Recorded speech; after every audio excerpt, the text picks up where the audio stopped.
This is the elite band of brothers, including Prince Harry, that were sent on a top-secret mission to take on the Taliban in one of the most dangerous areas of Afghanistan.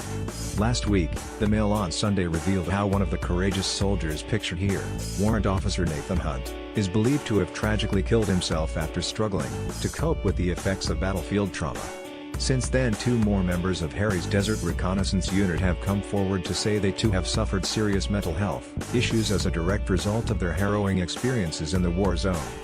+3 mguide.d. equals I2A39E27890B6A702 SRC http://a.dailymail.co.uk/i/pics/2018/01/13/21/481 DCF210000578 image A64_151587995459.jpg height equals 418 width equals 634 alt equals This is the elite band of brothers, including Prince Harry, that were sent on a top-secret mission to take on the Taliban in one of the most dangerous areas of Afghanistan. Class equals blocks Forder share. Greater than this shocking revelation comes as the Mail on Sunday joins forces with Lord Dannatt, a former head of the British Army, in a campaign to dramatically improve the provision of mental health care for serving soldiers, a service which medical experts say is on its knees due to spending cuts.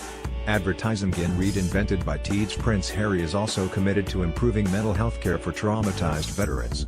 Last night, the campaign was backed by Warrant Officer Hunt's parents Maria and Derek Hunt, from Lincoln, who also expressed concerns that more troops could take their own lives unless government ministers invest in healthcare needs of traumatized troops. They also claim the stigma surrounding mental health issues in the armed forces persuades members of the Army, Navy and RAF to suffer in silence rather than seek help. It was in February 2008, close to the end of their bloody tour of duty, when 23 of the war-weary soldiers, including a barely recognizable Prince Harry, lined up deep in the desert for this dramatic photograph. It was taken during a rare lull in the fighting. Prince Harry's presence there at the time was top secret and subject to a news blackout. The exhausted troops from the Household Cavalry and Royal Engineers had spent the previous 10 weeks on a strategically imperative mission to seek out and destroy enemy positions around the Taliban stronghold of Musa Qala in northern Helmand province. The requirements of their highly dangerous role, far in advance of other British troops, put Prince Harry, Warrant Officer Hunt and their comrades in harm's way day and night.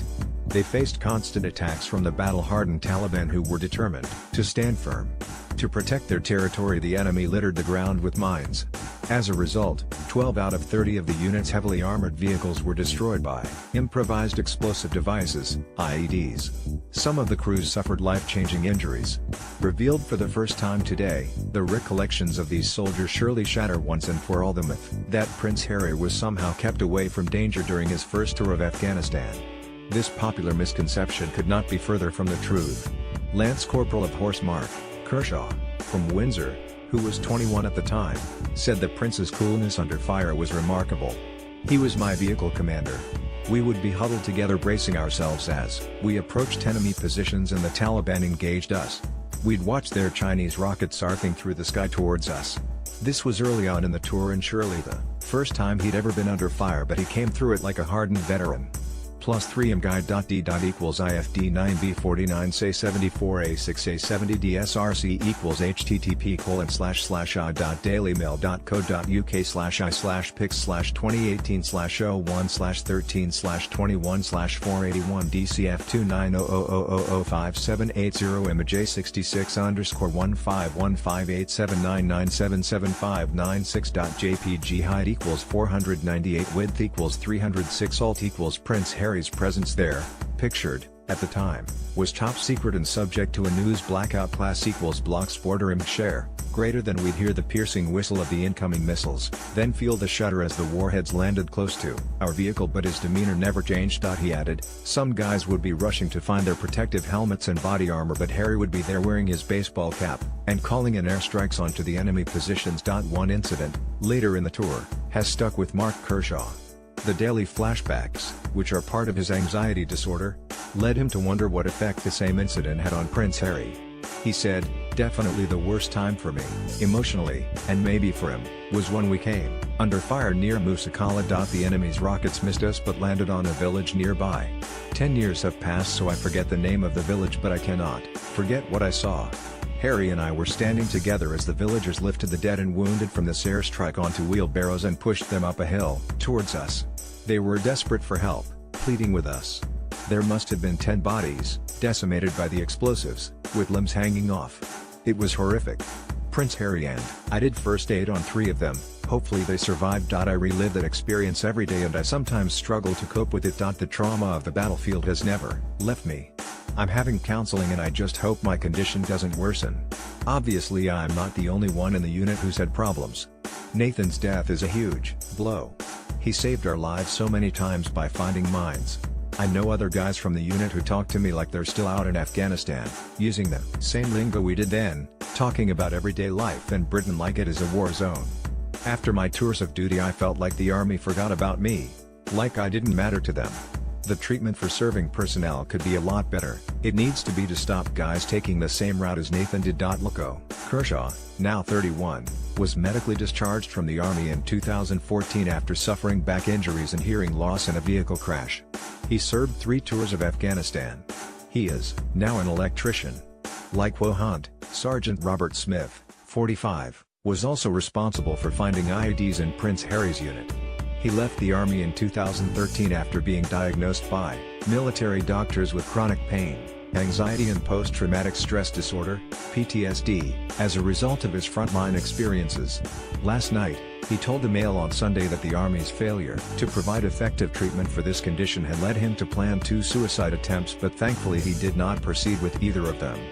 +3 mguide.d. equals IA048803418 CDA314 SRC equals http://.dailymail.co.uk/i/pics/2018/01/13/21/481 DD2A500005780 imaj68_1515880034296.jpg height equals 428. Width equals 634 alt equals daily dangers, troops in Afghanistan's Helmand province. They faced constant attacks from the battle-hardened Taliban who were determined to stand firm. Class equals blocks border share, greater than. Sergeant Smith, from Calney, Wiltshire, said, "I planned out crashing my car into a bridge and hanging myself. In my case it wasn't just what I had experienced on the battlefield that led me to that low point but also the sense of not being valued by the army. I pulled out dead British soldiers from inside vehicles blown up by IEDs and saw horrific, fatal injuries suffered by Afghan soldiers fighting alongside us. While I can still picture those things in my head, it is how the army has treated me that makes me feel worse." After my second Afghan tour my body was really breaking down, my spine was shattered, yet I was sent back there again for a third tour.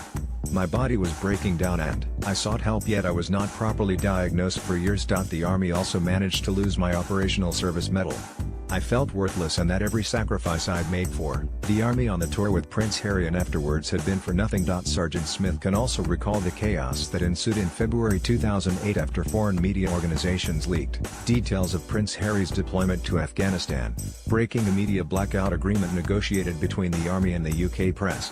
After an Australian magazine published a report of his presence on the front line, UK top brass decided to send Harry home, a decision which enraged the prince and triggered a desperate operation to get him to safety.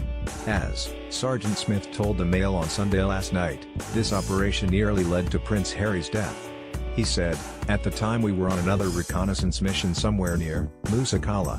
imguide.d. equals IE258989517825532 SRC equals http://.dailymail.co.uk/i/pics/2018/01/13/22/481 E0D7B0005780 imaj79_1515880941039.jpg height equals 342 width equals 306 alt equals class equals blocks border share, greater than. We were also surrounded by the Taliban who were seeking to trap us by laying mines across all our escape routes.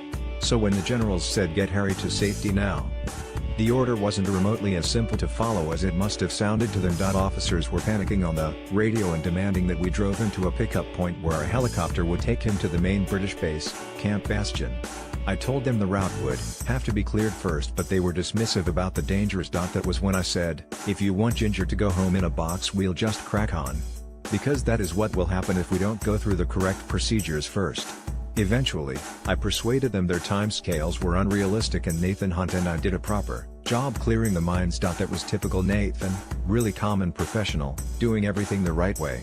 If everyone had gone about their jobs with his attitude and skill, a lot of British lives would have been saved in Afghanistan. Hunt's death came as a shock to his former commander Captain Dickon Leewood, 37. The ex-household cavalry officer, who served for 9 years in the British Army, now works for a private tuition firm. He told the Mail on Sunday, "In Afghanistan, Nathan's coolness under pressure kept everyone calm. He saved all of us, over and over again. He never once said no, I'm not doing it. I saw him at our reunion last year and he seemed fine. I never wondered if I might have PTSD myself until I heard about Nath's death." Everyone in any event has a different experience. You're either able to deal with it or you're not. It's the pressure that everyone was under the entire time. You never had a break because you were always out there. You never knew when you were going to be mortared or shot at, or if you would hit a night. It is the constant pressure with such monumental consequences that you don't even recognize at the time. The Army is very good at systems, but not necessarily at putting all the people in place to fulfill the job. There were so many people injured and damaged after Afghanistan. We were fighting a 10-year operation and virtually nobody in the Army was left unscathed by it. If Nathan was going through it, PTSD, you ask yourself, are there enough people, counselors, to talk to? Are they free enough? I can only imagine that when you need help immediately. Now I look at the photograph of us standing in the desert in front of our vehicles and I wonder who else might be silently suffering. Ex-Army Chief backs our call to help heroes by Mark Nicol. Former head of the British Army, General Lord Dannett, has joined forces with the Mail on Sunday in a bid to improve mental health care for serving soldiers, which medical experts say is on its knees due to government spending cuts. Last night, Lord Dannett called for a 24/7 helpline to help prevent traumatized soldiers taking their own lives. Since 1995, more than 400 serving servicemen and women have killed themselves, a statistic he says is an indictment of the Ministry of Defense's attitude towards mental illness. Cases of post-traumatic stress disorder have also nearly doubled in the last 10 years. Lord Dannett has aligned himself with the most after his own efforts to set up the helpline were blocked. Last year, Defence Minister Tobias Ellwood claimed the project was not cost-effective because it would cost £2 million, require 40 extra staff and be used by fewer than 50 troops annually. Lord Dannett said, "I remain convinced £2 million is not a huge sum when it comes to saving lives and the troops who needs this service should get it. Even though we're losing around 20 personnel to suicide every year, specialist mental health care for troops is only available during office hours. This represents something of a dereliction of duty by the MOD towards those who defend our country." His bid to improve mental health care for serving troops has been backed by the parents of Warrant Officer Nathan Hunt, 39, a Royal Engineers soldier believed to have killed himself earlier this month. Mother Maria Hunt said, "I would give this my blessing. It would give troops an option they don't currently have." Last night, Neil Greenberg, Professor of Defence Mental Health at King's College London, also backed the campaign and attacked the MOD's record on mental health care. He said, "The provision of mental health services is on its knees. There is no on-call service anymore because of funding cuts." And MOD spokesperson said, "We take the mental health of our armed forces community extremely seriously and we work tirelessly to ensure our troops and veterans receive the care they deserve. Will my kids be okay?" PTSD sufferer asks Prince William. Loaded, 0% progress, 0% 0:00 previous play skip live mute 0:00 current time 0:00/duration, time 2:29 full screen need text video quality 576p 540p 360p 270p foreground, white black red green blue yellow magenta cyan, opaque semi-opaque background, white black red green blue yellow magenta cyan, opaque semi-transparent transparent window, white black red green blue yellow magenta cyan, opaque semi-transparent transparent font size 50% 75% 100% 125% 150% 175% 200% 300% 400% text edge style none raised depressed uniform drop shadow font family default monospace serif proportional serif monospace sans serif proportional sans serif casual script small caps defaults done minimize